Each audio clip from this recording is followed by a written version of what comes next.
So next up on our list, we've got, what if Rachel standardises 20% relief on pension contributions, potentially remove 25% tax-free lump sum and adjust salary sacrifice rules? It's a mouthful. What if she does all of those things? Well, it'd be disastrous. Right, that's it. Let's move on. So what if Rachel does?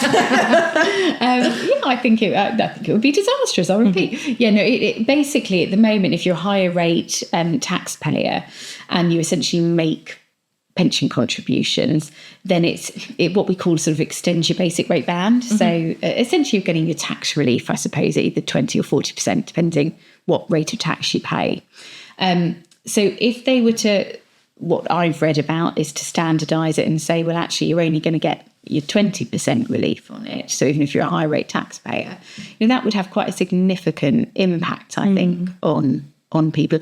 It would be a bit like with the rental income when they said with the mortgage interest, when landlords can no longer get the 40% relief on the mortgage interest, and it was sort of standardised as 20% tax deduction. In my mind, it would be a similar calculation probably to that, I would assume. Which I think would have a big impact. So, that's the standardising the 20%. The removing the tax-free lump sum is something so many people rely on. When they retire and they think, well, we've got a little pot of money coming, won't have to pay any tax on it, so I'll draw down on that 25% tax-free lump sum. And if that was removed, I think it would have quite an impact on people going into retirement who have potentially been quite reliant on that. Psychologically, if nothing else, to know that you've got access to that section or that segment of your pot without any tax implications, it's just a little bit reassurance, really. Yeah.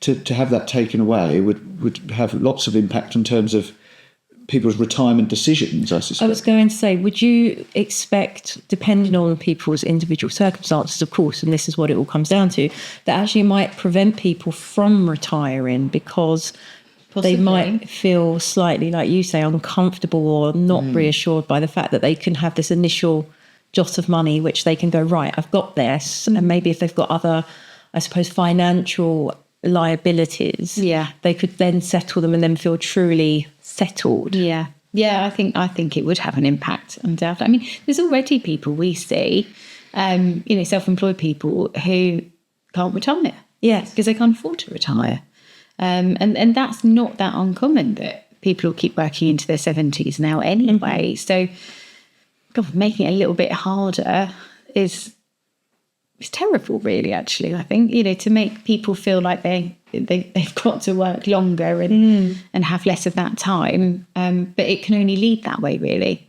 And I also feel there would be a piece where people felt like they couldn't actually have what's rightfully theirs. As well. This thing they've put away for all this, decades of their working career, and now they're being prohibited from accessing it. Well, I think the increase in the state pension age, over the last how many years it's been now since it went up. I know it's aligned now, but if you think of women who were expecting to retire at 60, that's 67, that's a huge difference, isn't it? So already I think you think a little bit of your right, or you should have had, has been taken away, and chances are that age will go up again, I would imagine, perhaps before we all get there, potentially. So I think it seems quite unfair, those sort of changes, if they happen. Obviously, it's all speculation, but if they happen, they seem quite unfair. Okay. Anything you want to add? One other thing I thought about was that the potential knee-jerk reactions that some of these policies could cause if it's, say, going to be introduced for the following tax year, for example, then the mad rush for people to obtain this and the potential impact that has on the wider economy is potentially concerning and worrying in itself, really. Obviously, the caveat to that would be that if things are introduced immediately, then there is no room to get around it and get in before these things take effect. And that is something you think that could be introduced immediately, I would say, to stop people doing exactly what you just said. Yeah. And I think in all of this, I know...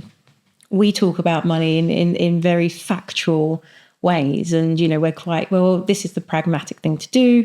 Whereas actually for a lot of people who aren't, number nerds and love money, there's an actual psychology to this that is far more emotional than practical. Yeah, definitely. And I think it's your livelihood, isn't it? People's livelihoods. And I don't think that that's sometimes taken into account with some of these things that, especially if, for example, with this type of situation, if you've been married for a long while and one of you have been very, very ill, and then you're looking forward to having that, maybe last holiday that's, going to, be that kind of bucket list type of holiday, that's now something you can't do. Yeah. And it really does prevent people living.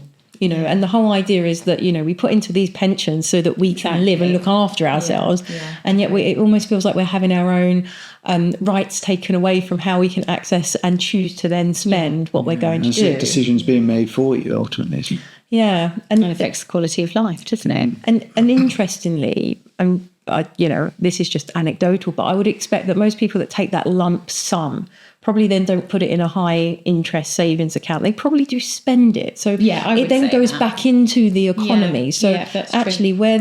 where it feels like the government are struggling with that growth piece, actually, what is that? Is that going to stunt growth? Is that going to stagnate growth? True. If people don't then have that lump that they're going to... It's the messages that these policies are sending, isn't it? Exactly. And I think it's people's individual interpretation of what does that mean I can't do rather than what does it mean I can do. Okay.